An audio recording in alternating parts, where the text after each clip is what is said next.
Mtazamaji, wanasema mwanzo wa ngoma ni lele, na mwanzo wa taarifa zetu za TV47 habari bila shaka ni sasa hivi. Popote ulipo mtazamaji, ninatumai kwamba Jumapili yako na wikendi yako imekwendea vema.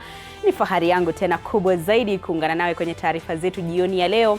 Kama kawaida, kapu letu la habari limejaa taarifa chungu nzima kutoka vijijini, vitongojini hadi hapa mjini. Mimi wako Andrin Kilemi. Mwenzangu pembeni kwenye lugha ya ishara ni Roda Nyamai. Karibu. Na mtazamaji, tunaanza na taarifa kwamba polisi wa Bahati katika kaunti ya Nakuru wanamsaka kijana wa miaka 22 anayetuhumiwa kumuua mamake mwenye umri wa miaka 60 katika kijiji cha Kiamunyeki, eneo la Lanet. Mwili wa Mary Mwihaki ulipatikana na majeraha ya kudungwa kisu kwenye nyumba baada ya kutoweka kwa siku 4. Mike Chalo na kina cha taarifa hii. Kwa siku 4 mtawalia, familia na majirani wamekuwa wakimsaka Mary Mwihaki alionekana mwisho Jumanne wiki hii. Baada ya sakasaka, kazi walilazimika kuvunja mlango wa nyumba yake uliokuwa umefungwa kwa upande wa ndani kabla ya kukutana na mwili uliokuwa na majeraha ya kudungwa kisu kifuani mara 2 na kwenye kipaji cha uso mara 1. Vile tulifika hapo, kwa kweli tulianza kusikia kama harufu. Tukaenda, mwenzangu akavunja mlango. Kuingia ndani tulipata harufu kabisa. Kwenda kuingia kwa pande ya bedroom yake tukapata huyo mama ako hapo. Alikuwa anafanya kazi hapa kwa center ya Ning'ang'a, na walikuwa anaishi na kijana wake ambaye anaitwa Kamau. Alikosekana kwa siku 4. Ndio watoto wake wakaanza kushikwa na tashwishi hivi, wakatupigia simu tumtafute.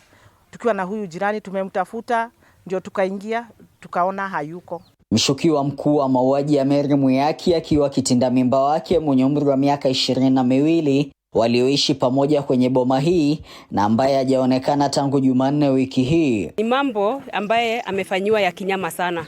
Huyu mama amepatikana amenajiziwa. Huyu mama amepatikana na majeraha uchungu sana, kama mtoto anaweza ua mama yake. Ni mjane tulizika anko last year. Tuko na huzuni sana na tunaomba tu haki ya anti patikane. Ameuawa vibaya sana sana sana. Kisa hiki kinajumuisha zaidi ya visa 4 vya mauaji kwa wanawake katika eneo bunge la Bahati mwaka huu, sawa na visa vya ulawiti vinavyoripotiwa eneo hili. Usalama imekuwa katika kiwango ingine katika Lanet Umoja Ward, na inashtusha sana. Serikali wanashughulika na vitu ambazo hazihusu kabisa raia.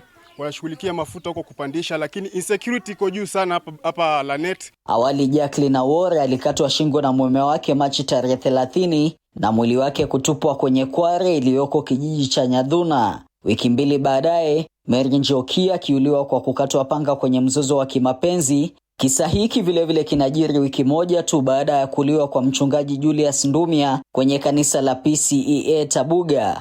Macho yote sasa yakielekezwa kwenye vitengo vya usalama eneo la Bahati na kaunti ya Nakuru kwa ujumla ili kukabili visa hivi vya uhayawani.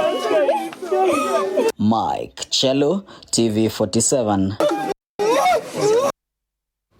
Asante sana Mike Chalo kwa taarifa hiyo. Mtazamaji, hayo ya kijiri, hali ya wasiwasi sasa inawagubika Wakenya wengi, huku sekta ya uchukuzi ikiwa huenda ikalemazwa hapo kesho kufuatia mgomo wa waendesha matatu inayotarajiwa kufanyika kesho kote nchini. Baadhi ya wamiliki wa matatu wametangaza kushiriki katika mgomo huu, haya yote ikiwa ni kuishinikiza serikali kupunguza bei ya mafuta. Sheila Chelangat na taarifa kikamilifu. Kesho Jumatatu, uchukuzi huenda ikatatizika nchini kufuatia notisi ya mgomo iliyotolewa na wamiliki wa matatu nchini kufuatia ongezeko la juu zaidi la bei ya mafuta. Jijini Nairobi, lita moja ya petroli kwa sasa inauzwa kwa shilingi 214, huku dizeli ikichuuzwa kwa shilingi 242. Hili likisababisha gharama ya usafiri kupanda katika baadhi ya maeneo nchini. Sasa imepanda na shilingi 76 tangu tupate uhuru. Hatujawahi pata mafuta inapanda mpaka 146. Katika kaunti ya Meru, chama cha wamiliki wa matatu kimetangaza kushiriki katika mgomo huu, kikiwataka wamiliki wa magari binafsi kujiunga nao kupinga mgogoro wa mafuta unaoathiri wananchi wote. Sioni bila inaweza sema imetoa mafuta 60 ilete 88. Hata hiyo 8 inawekwa juu ya nini? Hii inaitwa nini, levy ya mafuta, unakuta ya runs, maintenance. Hiyo yote saa hii hatutaki mambo ile ya kusikizwa. Saa hizi mwananchi yule tunafinya na mafuta na hiyo pesa yote ni mwananchi tayari amefinyika, hata chakula hana. So kwa upande wetu kama wana matatu, wananchi wasije wakaona kama tumechukua hii hatua kuwagandamisha, wajue tunawasaidia. Serikali sasa ikishinikizwa kushughulikia ongezeko la bei ya mafuta ambalo limeathiri pakubwa sekta ya usafiri na kupandisha gharama ya maisha. Kwa hivyo tunaomba rais wetu ambaye alituahidi maisha ya bottom up aweze kuangalia mwananchi, maana mafuta ikiguzwa vitu vyakula inapanda, gharama ya shule inapanda. Haya yakijiri jijini Nairobi, mahakamani ombi limewasilishwa likiitaka EPRA kuweka wazi vigezo vilivyotumika kuafikia bei mpya ya mafuta ya mwezi huu. Hapo kesho macho yote yataelekezwa barabarani iwapo mgomo huu utafanyika, baada ya mwenyekiti wa wamiliki wa matatu Albert Karakacha kuonya kwamba wahudumu wa matatu watasitisha huduma za usafiri hadi serikali itakapotatua malalamiko yao kuhusu kupanda kwa gharama ya mafuta. Sheila Chelangat, runinga ya TV47. Na Wizara ya Afya imeelezea kuwa imeweka mikakati ya kukabili ugonjwa wa Ebola iwapo utapenyeza na kuingia nchini.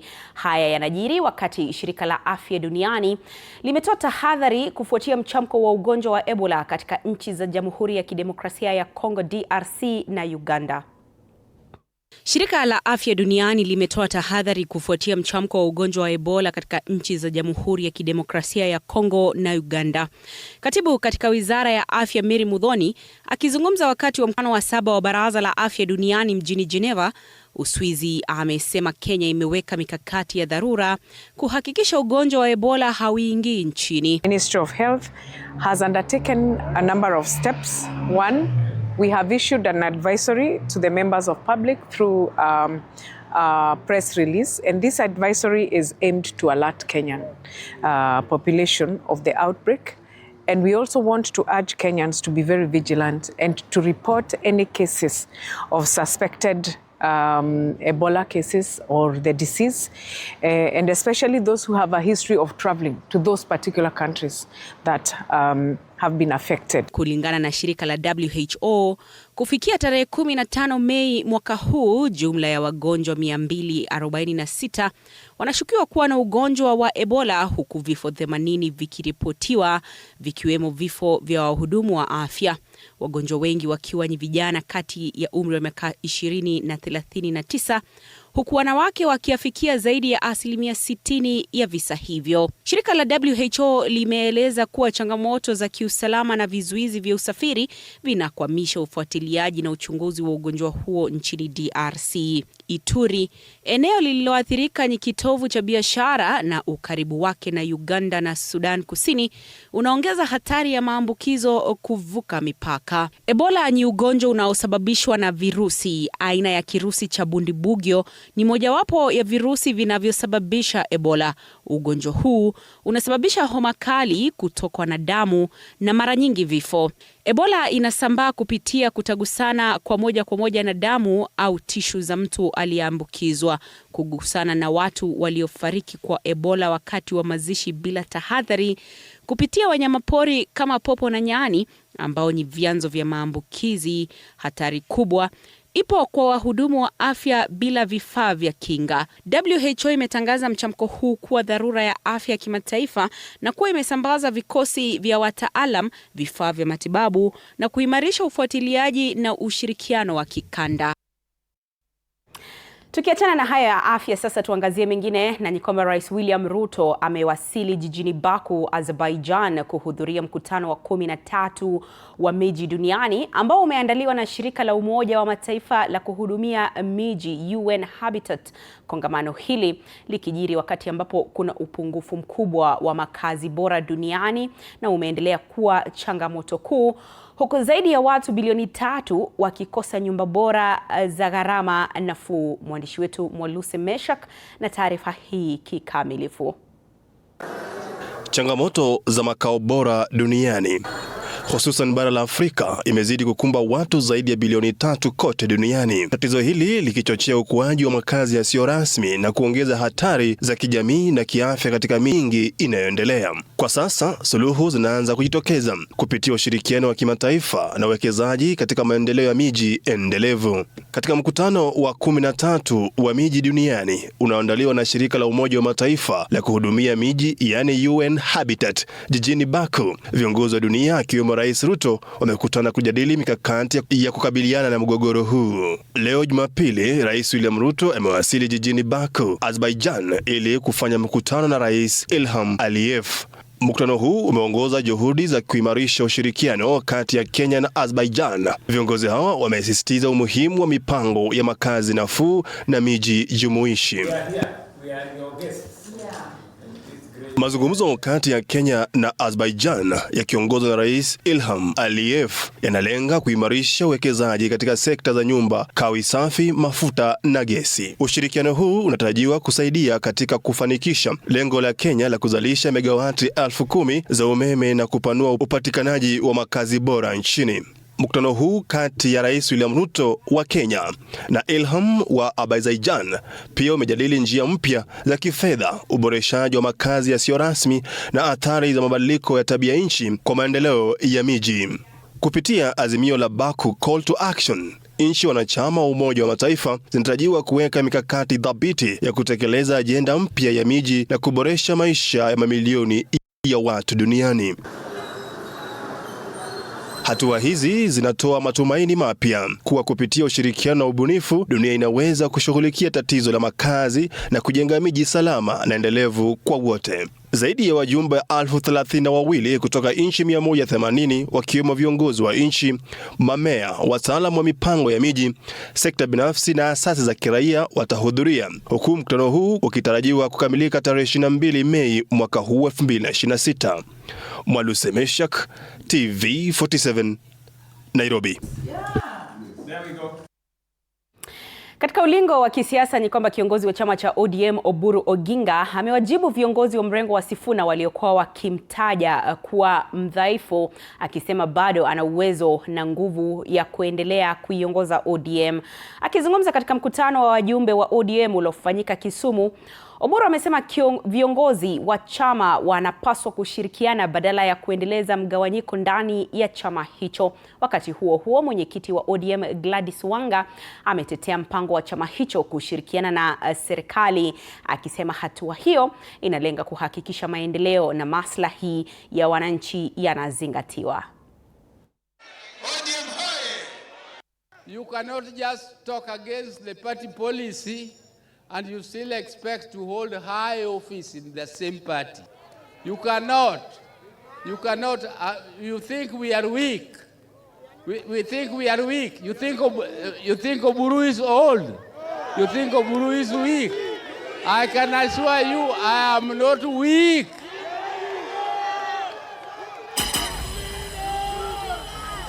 Old is gold. Yes, and you people should just, if they want to fly, they can fly, but if they want to come back to the party, we shall admit them, but readmit them, but they must know that when they come with a tail which is a coiled tail, and they cannot think that they will start from the top. They will not start from the top. Number one, our unity as a people. Number two, how do we strengthen this party at the grassroots? Seeing that the party of ODM is one indivisible party. movement. Number 3, the future of our party and how we obtain political power through constitutional means, which includes coalitions with other like-minded parties. Naibu kiongozi wa chama cha DCP Cleophas Malala ametoa wito wa mshikamano na amani miongoni mwa viongozi na wananchi kote nchini. Akizungumza katika ibada ya kanisa la Karuai Methodist County ya Meru, Malala amesema taifa linakabiliwa na changamoto nyingi na kudai kuwa chama tawala kina hofu ya kupoteza mamlaka. Malala pia amewatahadharisha viongozi wa dini dhidi ya kuunga mkono tena urais wa William Ruto, akisema kanisa liwapotosha Wakenya katika uchaguzi uliopita. Aidha, amesisitiza kuwa viongozi wa upinzani wako tayari kushirikiana na kwamba yeyote atakayeteuliwa kuwa mgombea wa urais atapewa uungwaji kamili na vyama vyote vya upinzani. Na sisi kama United Opposition tumesema tutashikana. Dawa ya kutoa William Ruto ni kuchagua mtu mmoja. Atawanyika. Kama atakuwa Rigathi Gachagua, sawa. Kama atakuwa Martha Karua, sawa. Bora mtu yoyote against William Ruto, tunaomba muunge mkono, si ndio? Tunaona Kenya yetu haiendi mahali pazuri. Muona shida ambazo tuko nazo Kenya hii. Na uongozi na utawala wa hii Kenya imeanza kukua na wasiwasi kwamba wanaenda kung'atuliwa katika kiti. Sasa naomba mchungaji asikuje tena awaambie tena story ile anawaambianga tena mpigie kura. Si ndio? Na viongozi pamoja na wanachama wa Jubilee katika kaunti ya Trans Nzoia wamejitokeza na kumtetea vikali rais mstaafu Uhuru Kenyatta kufuatia hatua yake ya kujihusisha na siasa nchini. Mwanahabari wetu Isaac Famba anaarifu zaidi. Huku ngoma za uchaguzi mkuu ujao mwaka 2027 zikizidi kutamba nchini, vyama mbalimbali vikiwemo Jubilee nazidi kujipanga ili kusaka nafasi muhimu kwenye uchaguzi huo. Baadhi ya viongozi katika chama cha Jubilee kaunti ya Trans Nzoia wamejitokeza na kumtetea kinara wao Uhuru Kenyatta kufuatia shinikizo kuwa hapaswi kujihusisha na siasa nchini.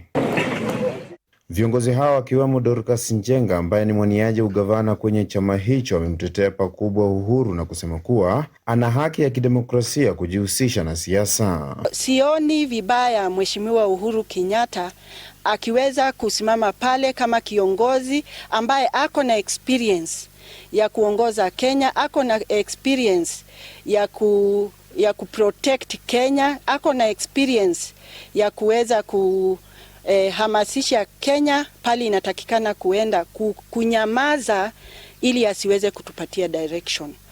Ni kauli iliyotiwa mkazo na mwenyekiti wa chama hicho Peter Ng'ang'a ambaye amesema kiongozi huyo ana haki ya kutetea na kusimama na chama pamoja na wafuasi wake kama kinara mkuu wa chama hicho. Yeye ni party leader na yeye ni mmoja wetu na kila mtu ana party yake. Uhuru ana haki ya kusema chochote na lazima asimame na chama chake. Hii mambo ingine watu wanaongea hiyo ni hot air, itakwisha tu na bado ataendelea kuongea. Pia ana party yake ambayo ni hii Jubilee. Now we are proud to be in this party because pia alipigania ili iweze kusimama, na pia sisi tuko hapa kuweza kuipigania na kusimama na yeye tuweze kuhakikisha ya kwamba party ya Jubilee inaenda mbele. Isaac Famba, TV47 kwa kaunti ya Trans Nzoia. Mtazamaji, taarifa hiyo yake Isaac Famba sasa inatupeleka madukani, lakini wewe salia papo hapo. Kwenye upande wa pili wa taarifa hizi, mtazamaji, bila shaka tunazo taarifa zaidi. Usiende mbali.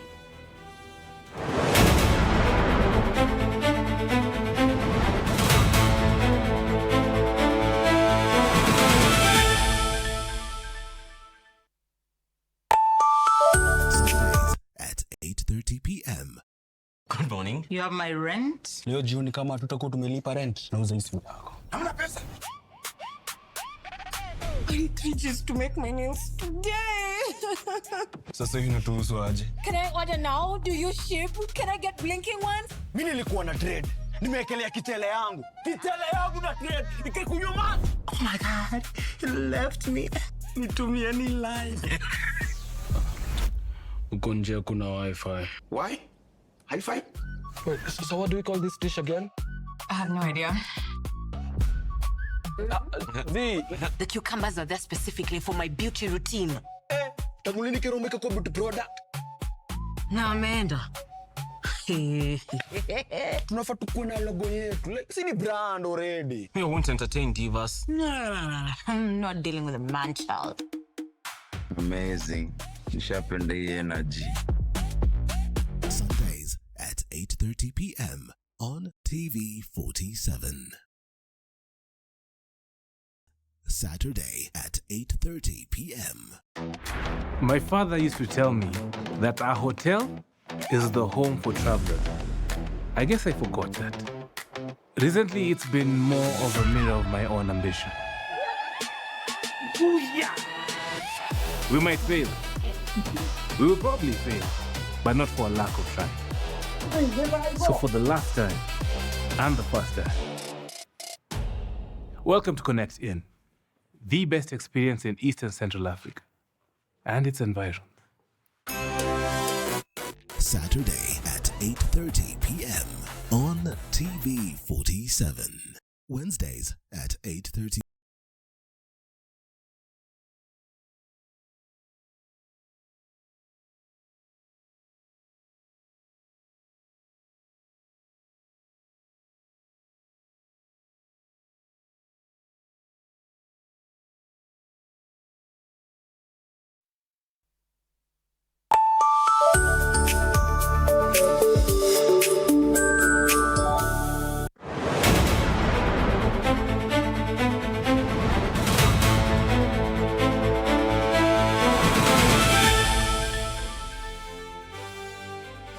Karibu tena mtazamaji, nizidi kukutaarifu. Kinyang'anyiro cha ugavana katika kaunti ya Bungoma kinaendelea kushika kasi. Leo mbunge wa Kimilili Didmas Barasa anayelenga ugavana ametafuta uungwaji mkono kwenye eneo bunge la Bumula. Akiwahutubia wananchi katika soko la Mungore, Barasa amesikitikia hali duni ya sekta ya afya ambako wakazi wengi wamekuwa wakisafiri mwendo mrefu kutafuta matibabu bora. Amesema kuwa madaktari wengi katika hospitali za umma wamekuwa wakiwatuma wagonjwa nje kutafuta dawa, swala ambalo anasema kuwa iwapo atachaguliwa kuwa gavana atalirekebisha. Kuwaona ilikuwa gavana yako, unichague mimi Didmas Wekesa Barasa nikuwe gavana. Ile bidii ambayo nimetumia kujenga ile mashule yangu yote, nitatumia hiyo bidii kujenga madispensary, kujenga na mahospitali. Mama utakuwa ukienda hapo kutibiwa, ukifika pale, ukipona, ukiambiwa uende nyumbani, unakatalia ukae siku 2 siku 3 sababu ni mahali mzuri nimejenga inakaa sawa sawa. Tena mimi nimesema, mimi nikiwa gavana ya Bungoma, lazima kutakuwa na ward special ya watu ambao wako hali mahututi. Saa hii ukikuwa mgonjwa, upeleke hospitali kutibiwa. Hata kama ni mguu tu imefura, imnakuuma peke yake. Ama pengine wa mama nyinyi mzee amekusumbua, umesikia ati ameoa bibi mwingine, roho imestuka tu kidogo, unataka tu uende tu hospitali uangalie tu kama uko mzima ama hapana. Alafu unafika hospitali, unalazwa kwa kitanda hapa na jirani yako anakufa usiku. Mtu mwenye karibu amekuwa mgonjwa, karibu anakufa, atakuwa na wodi yao special. Polisi mjini Nyamira wanachunguza kisa cha mauaji baada ya kijana wa umri wa miaka 19 kumdunga kisu msichana wa umri wa miaka 14 wakati wa mkesha wa matanga. Mauaji yanahusishwa na penzi lililoingia doa. Wakati huo huo, polisi wamelaani shambulio la kushtua eneo la Mwiki Kasarani ambapo mwanamke anayetambulika kwa jina Rachel Wandeto alimwagiwa petroli na kuchomwa. Mwandishi wetu Mudhoni Brenda na taarifa kwa kina. Polisi katika kaunti ya Nyamira wanachunguza kifo cha msichana mwenye umri wa miaka 14 Cheryl Simiti. Yeye anadaiwa kuchomwa kisu na mpenzi wake wa umri wa miaka 19. Na kijiji wakieleza kuwa mshukiwa Thomas Obare alijiua kwa kujitoa uhai baada ya kutekeleza mauaji hayo. Sasa ubaya alikuja kama siku 3 hivi imepita, alikuja kwa matanga hapa. Na usiku wa matanga ndio alienda kwa matanga. Na usiku huo ndio tulisikia ati ametunga rafiki yake kisu na ameaga. Tukiongojea tuone kama ni wapi ameenda, ndio tukastuka asubuhi ya hiyo. Ndio tumeambiwa ati amejiua. Matumaini yangu, msichana wangu alikuwa ananiambia, mama, usikuwe na stress. Hata kama maisha ni ngumu, nataka kutia bidii, nikuwe daktari surgeon, niende university, nikuje kukusaidia. Akithibitisha tukio hilo, chifu wa eneo hili amewashauri vijana kuepuka masuala ya mapenzi ya mapema. Kusema kwamba katika vijana wetu ambao wanasoma, na waambia kwamba watie fikira sao sote katika masomo. Wale watoto ambao wanasoma wasiingie katika mambo ya mapenzi ya mapema. Wakati huo huo, idara ya polisi imelaani shambulizi lililotokea eneo la Mwiki Kasarani. Kulingana na uchunguzi, mwanamke huyu alichomwa kwa sababu ya msimamo wake wa kisiasa. Idara ya polisi imesema kuwa kikosi maalum kutoka idara ya upelelezi wa makosa ya jinai DCI inaendelea kuchunguza tukio hilo. Wiki 2 kabla ya shambulio hili, picha za Rachel zilisambaa mitandaoni baada ya picha kuenea zikimuonyesha akiwa na mchoro almaarufu tattoo ya sura ya Rais William Ruto pamoja na kauli mbiu ya two term. Muthoni Brenda, runinga ya TV 47.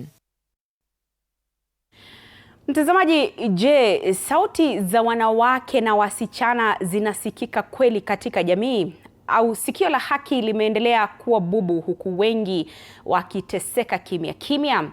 Leo tunaangazia jinsi shirika la STADA limekuwa msaada mkubwa kwa wanawake na wasichana wengi kujitambua upya katika kaunti ya Kisumu. Mwanahabari wetu Laban Shikokoti ameliangazia swala hilo.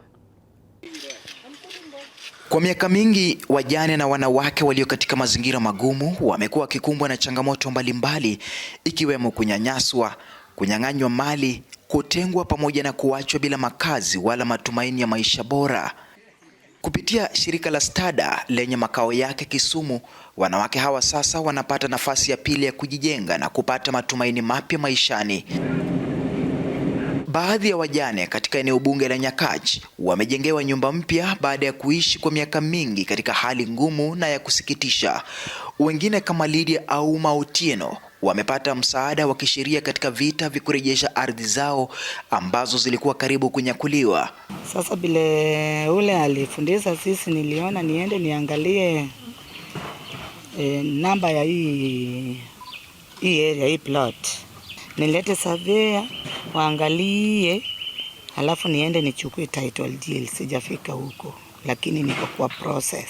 Shirika hilo linaloongozwa na wakili Patricia Nudi limekuwa mstari wa mbele katika kuwawezesha wanawake kupitia programu za kijamii na msaada wa kisheria kwa lengo la kurejesha utu na kujitegemea. So things like access to sanitary products was always a challenge that was very unique to women. Issues around gender-based violence still affected more women than it affected boys. And so for me, I felt that girls were starting from a place where they needed to be able to have implementation around their issues so that they're able to catch up with boys. A lot of times I would see very many inequalities around them. Si wajane tu. Uwekezaji pia umefanywa kwa wanawake vijana kupitia mafunzo na programu za ushauri nasaha. Mmoja wa walionufaika ni Roslyn Apio ambaye alipata mafunzo kupitia shirika hilo na baadaye kupata ajira katika STADA kama fundi wa kushona vitambaa vya hedhi vinavyoweza kutumika tena. Hapa ndani ndo wamenifunza kwa hii kazi, but nilikuwa naishoneanga mahali pengine, nilikuwa najishoneanga kushona nguo, alafu nikakuja hapa Stada kujiunga nao, wakanifunza kushona hizi pads. Kwa wengi wa wanawake hawa, huu si msaada wa kawaida tu, ni kurejeshewa utu, kujiamini na kupata sauti ndani ya jamii. Milka Oluoch anasema alikuwa amepoteza matumaini na kila kitu maishani, lakini sasa ana amani huku watoto wake wakirejea shuleni. Kwa chama yetu nimeenda kukopa pesa ya kulipa watoto school fee, akupata kurudisha tena, nikukopa tena nikulipa school fee ya kununua watoto chakula. Wakili Patricia Nudi sasa anatoa wito kwa viongozi kuhakikisha kuwa haki za kibinadamu haziishi kwenye katiba pekee, bali zinakuwa sehemu ya maisha kila siku ya wananchi. Some of the women that we work with, they don't even know they have rights. They walk into a facility, there is no medicine, there is no equipment, there is nothing. There's some infrastructure, no healthcare workers, nothing. Every single day, the idea of rights is very abstract. The more you move to the villages, the more you move to the communities, it's like the constitution has been suspended, and that needs to stop. I think the government needs to be held to account to ensure that they are able to ensure that girls and women and children, especially in rural areas, and children and women and girls who are displaced are able to access their rights, because that is their constitutional right, that is their heritage, and it needs to act as that. Katika jamii ambapo wanawake walio katika mazingira magumu mara nyingi hupuuzwa na kunyamazishwa, Stada sasa imekuwa ishara ya matumaini kwa wajane, wasichana na wanawake vijana wanaopambana kujikimu kimaisha. Na huku wanawake hawa wakianza kujenga maisha yao upya, swali linasalia: je, jamii itasimama kweli kutetea wanawake na wasichana, au itaendelea kushuhudia wakiteseka kimya kimya? Laban Shikokoti, TV47, Kisumu. Asante sana Laban Shikokoti. Mtazamaji mitandao, ninaona unazidi kutagusana nasi. Kwenye mtandao wa YouTube yuko Tinda Magara, anasema anafuatilia kutoka kaunti ya Isiolo. Vile vile namuona Njuguna Alex, anasema streaming live kutoka Nairobi. Samuel Chemei kutoka Naivasha. John Mtukei anasema kutoka Kambi Karaya huko West Pokot. Facebook namuona Stephen Okiwiti, anasema show iko sawa kabisa, ni Stephen. Na vile vile Godson Masharia anasema live from Ilasat. Zidi kusema nasi. Bila shaka muda ukiniruhusu nitakuwa nikipakua maoni yako. Kwa sasa tunaelekea madukani, lakini usiende mbali.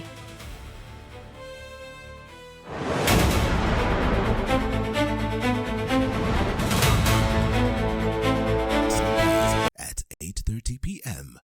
Good morning. You have my rent? Leo jioni kama tutakuwa tumelipa rent, nauza hii simu yako. Hamna pesa.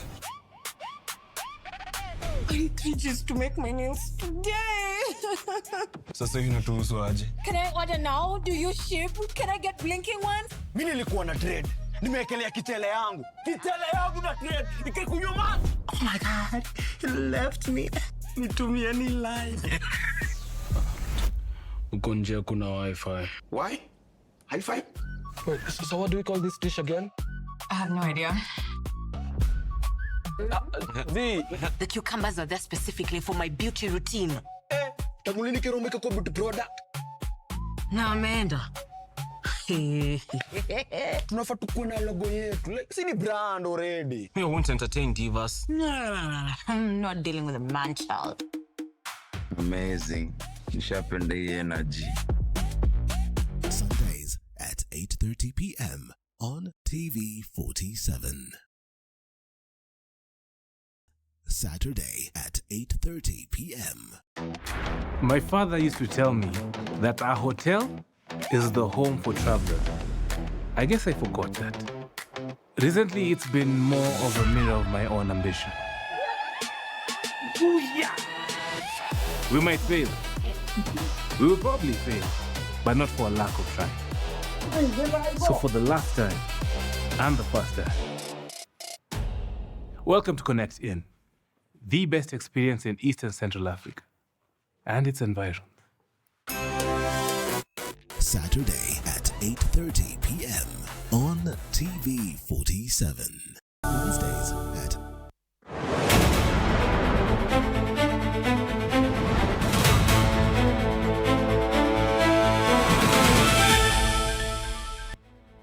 Unazidi kufuatilia TV47 habari. Karibu tena mtazamaji, nizidi kukutaarifu.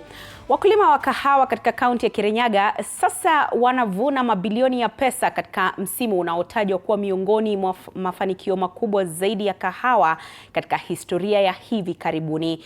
Msimu wa mwaka 2025-2026 umewaingizia wakulima zaidi ya shilingi bilioni 7.4 ukichochewa na malipo bora, mageuzi yaliyosukumwa na serikali ya kaunti na serikali kuu pamoja na usimamizi imara wa vyama vya ushirika.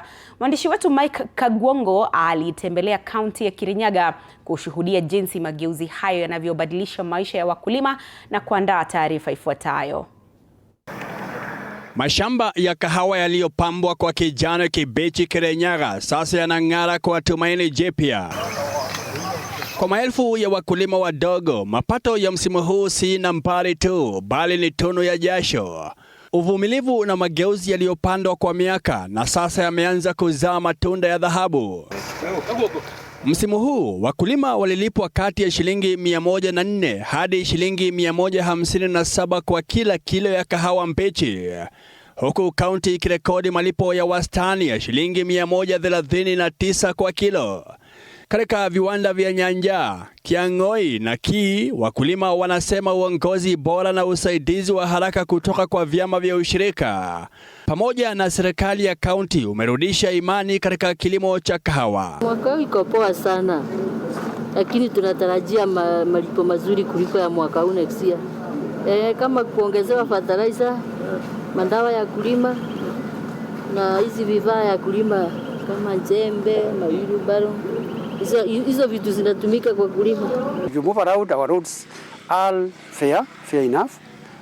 So when we are delivering our coffee to the society, to the factories, and finally to the mills, we are facilitated. Safari ya kahawa ya Kirinyaga huanzia shambani. Baada ya matunda mekundu kuchumwa kwa ukamilifu, wakulima huyapeleka katika viwanda vya ushirika ambapo hupimwa, huchaguliwa na kutolewa maganda.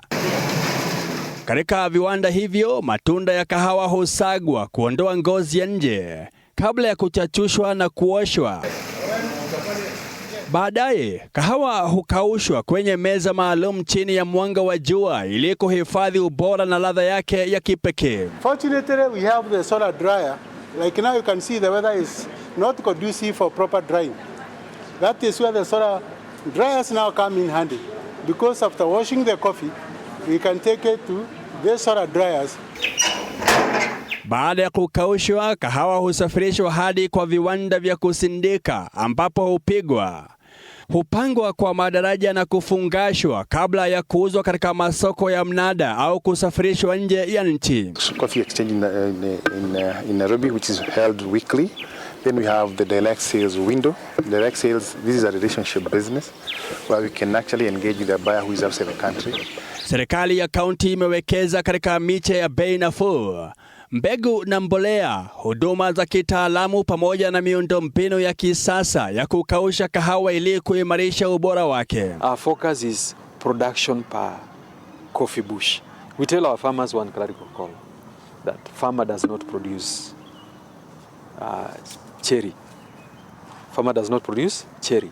It is a coffee bush which produces cherry. Afisa wa kilimo wa kaunti John Gashara anasema hatua hizo zinawasaidia wakulima kukumbatia mbinu za kisasa za kilimo na kuongeza uzalishaji. You realize that they had a challenge of capacity of where to host. Again, county has come in and built for them a big warehouse around 1,000 square meters to be able still to support this farm. Vyama vya ushirika navyo vimekuwa nguzo muhimu katika kurahisisha uendeshaji, kupunguza ucheleweshaji wa malipo na kuhakikisha uwazi katika mapato ya wakulima. When we come to our coffee after milling, the major grades, that is the AA, MB, C and PB, constitute over 90% of our coffee because of the good weather and the good elevation. Katika chama cha ushirika cha Ngariama, moja ya vyama vilivyolipa vizuri zaidi msimu huu, viongozi wanasema mageuzi ndani ya harakati za ushirika sasa yanawafaidi wakulima moja kwa moja. This season, because the production is high, We are hoping that we might even go to almost 2 million kilograms of cherry. Uzalishaji wa kahawa katika kaunti ya Kirinyaga umepanda kutoka zaidi ya tani 45,000 msimu uliopita hadi zaidi ya tani 49,000 mwaka huu. Wakulima wanasema barabara bora, upatikanaji wa pembejeo kwa wakati na mafunzo ya kilimo yanawasaidia kusimamia mazao yao kwa ufanisi zaidi. Kwa wengi wa wakulima hawa, mabilioni yanayovunwa msimu huu si tu ishara ya bei nzuri, bali ni ufufuo wa sekta inayoendelea kulisha familia, kuinua vijiji na kuchochea uchumi vijijini. Mike Kagwango, TV47, kutoka katika kaunti ya Kirinyaga. Wakazi wanaoishi karibu na msitu wa Barget kwenye eneo bunge la Kuresoi kaskazini kaunti ya Nakuru wamejukumika pamoja kufufua msitu huo kwa kupanda miti upya baada ya serikali kuikata miti iliyokomaa. Na kama anavyotuarifu Wanji Sostin, wakazi hao kwa sasa wanataka serikali kuwapa mashamba zaidi kuyalinda na kupanda vyakula na kulinda miti inayopandwa. Ni mashamba yaliyobaki wazi baada ya miti iliyokomaa kukata kwenye msitu wa Barget. Wakazi hapa kwa ushirikiano wa shirika la vijana la Youth for Green Action Kenya wamejitwika jukumu la kupanda miti ili kulinda mazingira. Tumeungana kuhakikisha kwamba tunajaribu kutekeleza ile wajibu ya conservation, kwa sababu tunajua upanzi wa miti ama miti ni uhai wa kila kitu.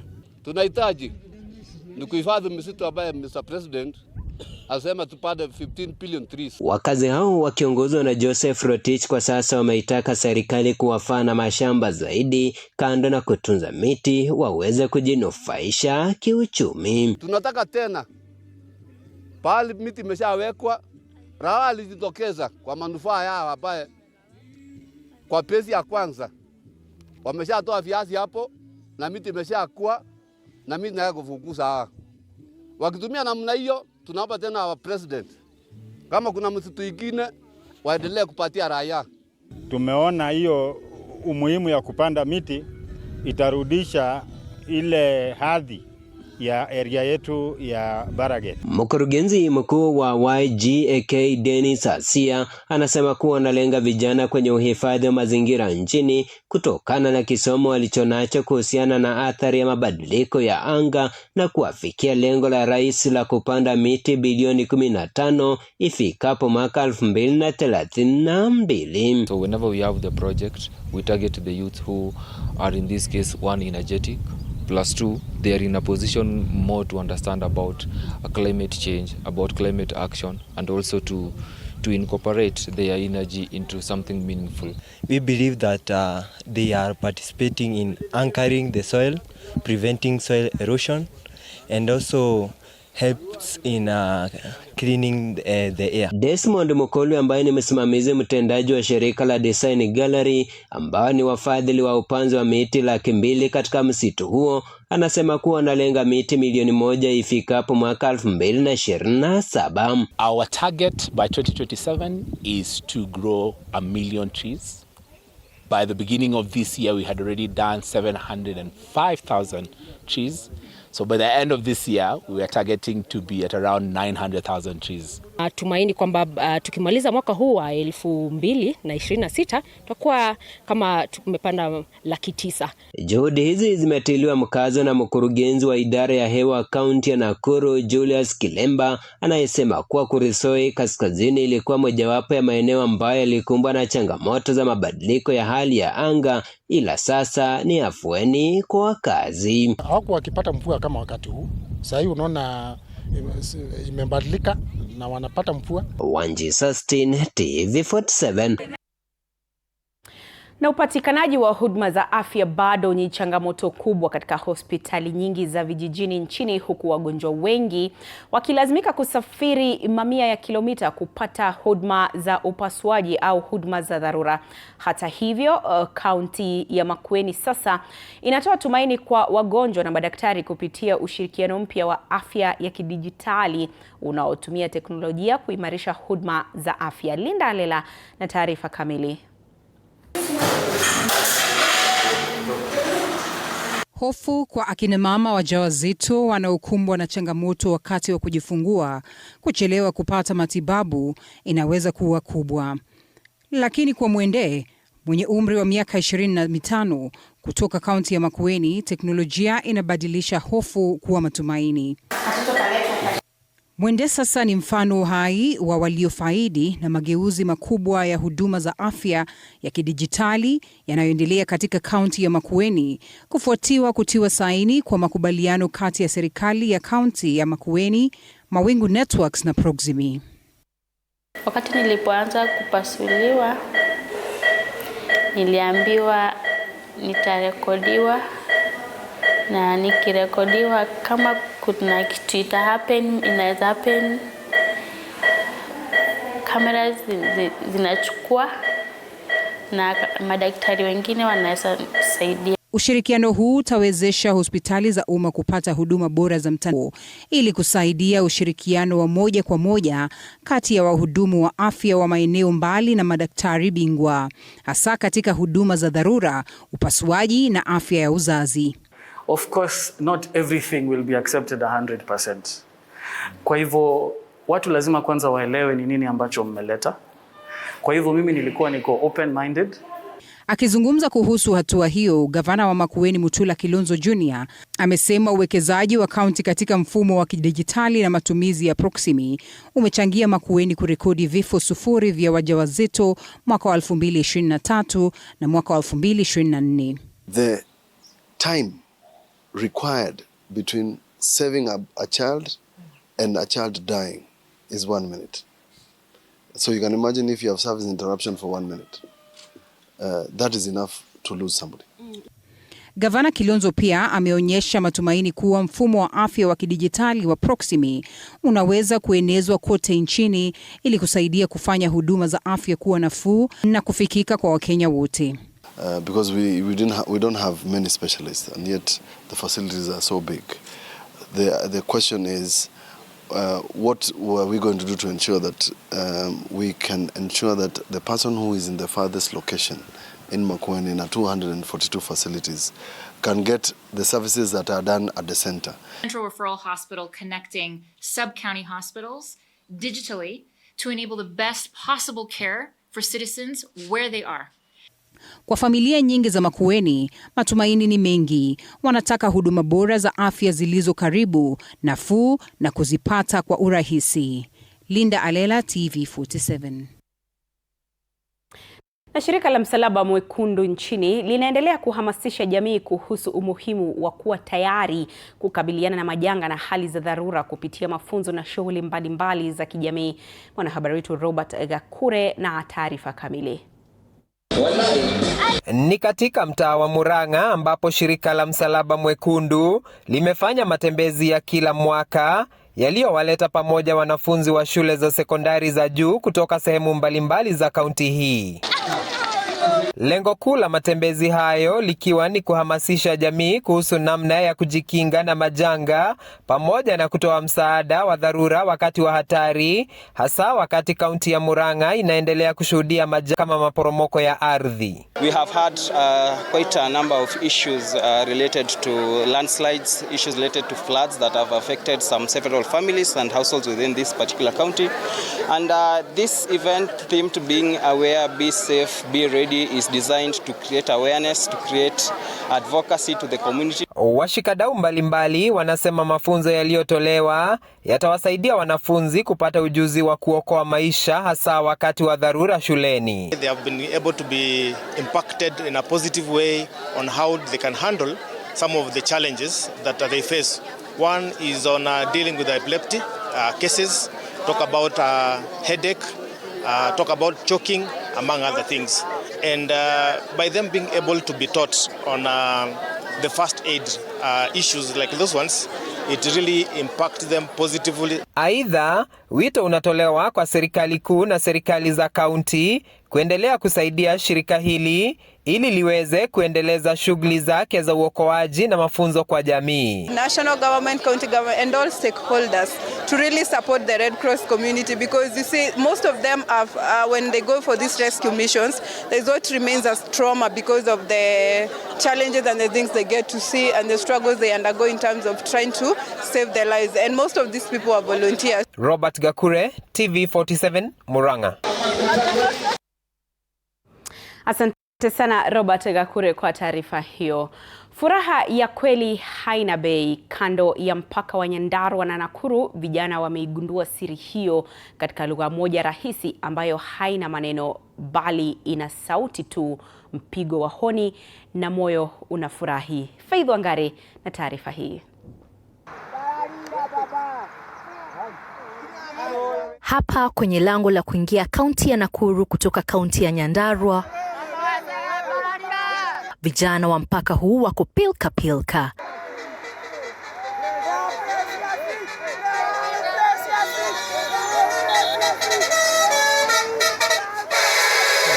Kila siku katika sehemu hii mahususi ambapo kaunti mbili zinakutana, wanachukua nafasi zao kando ya lami kama wapokeaji rasmi wa wasafiri.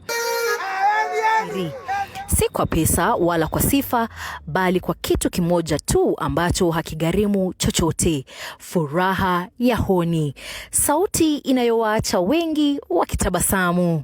Wakiwa team, nikiwa mmoja wao na the doctor, waka make fun hapa. Sasa wakati wali make fun hiyo fun, hawako nimesema masaa mawili, ahadi na K kaingia kwa TikTok. Kwa kila the fun day wako na 1K. Hii kitu inaenda. Na madereva nao wamo katika faraja hii. Wengi wao wanajua vijana hawa kwa sura na hawapiti tu, bali wanawasilisha tamasha. Upigaji wa hona maksudi huanza kutoka umbali, ukiwa kama kilele cha wimbo. Mazungumzo ya kupendeza kati ya sauti na mashine. Ukifika utukufu wake hasa hapa mpakani mwa kaunti mbili, Nakuru na Nyandarua. Miongoni mwao, vijana hawa wamejenga lugha yao kamili ya barabara kuu. Kila gari linapata jina, si kutoka kwa mtengenezaji wake, bali kutoka kwa vijana wenyewe, likikabidhiwa kulingana na ukubwa, sauti na kasi yake. Lori nzito iliyobeba mzigo kupita kiasi linapata jina moja. Gari jeuri la kasi linapata jina lingine. Waendesha pikipiki nao wanajulikana kwa pamoja kama Brayo, jina lililozaliwa kutoka kwa Brian the Biker anayefahamika sasa kwenye mtandao na safari zake za ujasiri katika ukanda huu. Hapa kwenye mpaka wa Nyandarua na Nakuru, hata barabara ina utamaduni wake. Lakini nyuma ya kicheko hicho, kuna hadithi nyingi ya kimya zaidi. Uchumi mkali hauachi vijana hawa wala famili zao. Wengi hawana chanzo cha mapato cha kudumu. Ajira ni nadra pande zote mbili za mpaka huu. Mzigo wa kutunza familia, wa kuweka chakula mezani tu, unawasonga mabegani. Tunapata kama venye hii gharama ya maisha imetufinyilia. Napata mtu ako na mawazo mingi, ako na stress kenye atafeed mtoi wake. Sasa unapata kama sisi, yes hatuna watoi, but hiyo familia yetu akina wazae, akina madhe wanasafa hiyo gharama ya maisha. Na bado wanakuja kila siku kwenye mpaka huu ambao hauwadai chochote, lakini unawapa kila kitu: furaha ya hisia. Hapa wanaita nyumbani. Kwa kile ambacho kilianza kama mzaa kwa hawa vijana, sasa kimeenea katika nchi nzima. Hapa ndio hawa vijana wanakuja kupunguza mawazo yao, vile vile ya madereva. Faith Wangare, runinga ya TV47.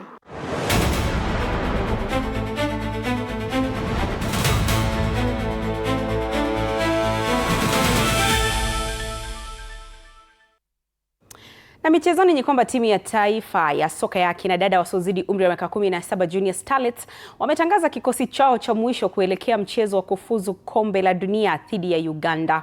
Kocha Mildred Cheche ameweka kikosi imara kinachohusisha asilimia kubwa ya waliotamba dhidi ya Namibia, huku akifanya mabadiliko machache tu. Timu hiyo itasafiri Jumanne kuelekea Kampala kwa mechi ya kwanza itakayochezwa Ijumaa kabla ya mkondo wa pili kusakatwa tarehe 30 Mei mjini Nairobi. Mshindi wa jumla atajikatia tikiti ya kushiriki katika hatua ya mwisho ya michuano za kufuzu.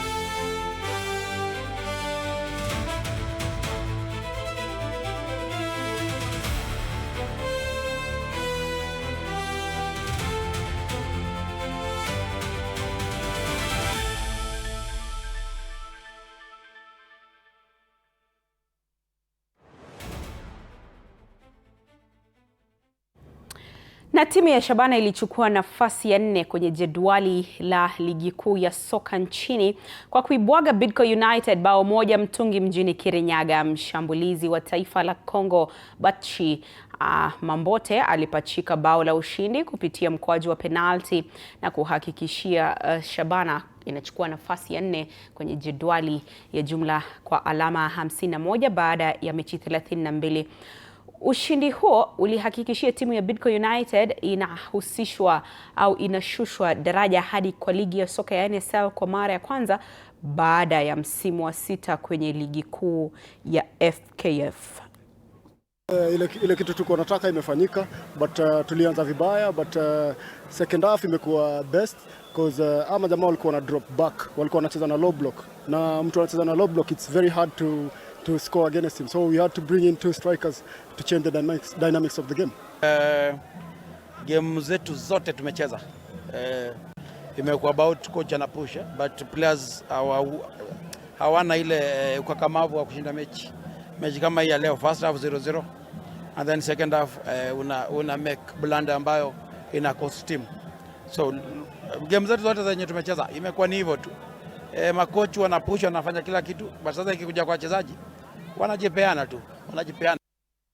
Chuo Kikuu cha Mount Kenya kimeonyesha ubabe wake katika michezo ya vyuo vya Nairobi North baada ya kunyakua mataji na tuzo mbalimbali kwenye mashindano ya vyuo vikuu kanda ya Nairobi Kaskazini.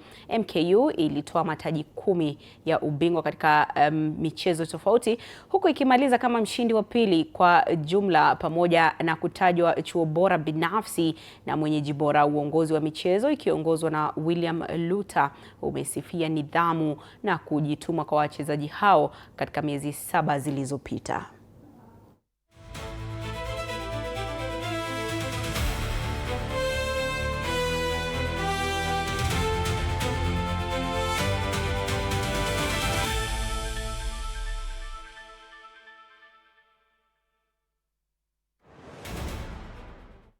Na miamba wa soka ya kinadada nchini Kenya Police Bullets walitawazwa rasmi mabingwa wa msimu huu wa ligi kuu ya wanawake ya FKF baada ya kuibwaga Madira Assassins bao 1-0 katika uwanja wa Police Sacco. Hii inaibuka kwa mara ya 3 mfululizo kwa kikosi hiki cha kocha David Vijago kutinga taji hili, na sasa wanalenga kuonyesha ubabe wao zaidi watakaposhiriki katika michuano ya Sekafa ya kufuzu ligi ya klabu bingwa barani Afrika, wakiwa na matumaini ya kuandikisha historia kama timu ya kwanza ya kina dada kutoka humu nchini kufuzu michuano hiyo. I think it's very, very exciting for women football. For the first time, you're seeing there's now prize money coming into the Women League. All the teams as well managed to get something from our sponsors, who is Cape Media. But I think next season we have a lot to do. We have to increase that prize money. We have to bring more funds into the stadiums, and we have to, of course, bring more sponsors. It is important and very imperative that we continue building women football from the grassroots. I think you've seen the quality of football that the girls are playing. Absolutely unbelievable. And this is what we need to nurture. This is what we need to continue building up on. Imekuwa poa, imekuwa tough on our side leo, imekuwa ngumu kidogo. Maybe wachezaji walikuwa wametupa mentality, wamejua wamebeba ligi, so hajakuwa nzuri sana, but tashukuru kwa ushindi. Timu ya leo imekuwa game nzuri, tumecheza na champions, tulianza na guard of honor kwa sababu hao ni champions. Kwa hivyo tumecheza na hiyo heshima kwamba tunacheza na bingwa. Ukicheza bingwa saa nyingine na bingwa, kama amekuwa bingwa inabidi saa nyingine ucheze na caution kidogo. Tumekuwa so cautious because we are handling a champion, and usipochunga champion anaweza sherekea na wewe na kufunga bao mingi. Kwa hivyo mimi kwangu game imekuwa nzuri, nashukuru Mungu. Hata hiyo matokeo ya 1-0 kwangu si mbaya sana. Naweza sema wasichana.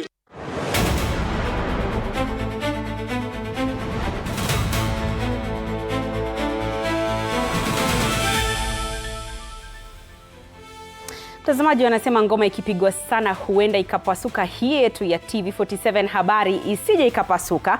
Kwa namna hiyo sasa ninatia kikomo kwenye taarifa zetu jioni ya leo. Asante sana kwa wote ambao wanafuatilia. Alphonse Kioko anasema kutoka Malili Mombasa Road, vile vile yupo Edith Peace anafuatilia, na namuona Crispin Mabiala anasema anafuatilia kutoka Shinyalu. Sina la ziada, ninahitimisha taarifa zetu. Nimekuwa wako Andrin Kilemi, mwenzangu pembeni kwenye lugha ya ishara ni Roda Nyamai. Kwaheri kwa sasa.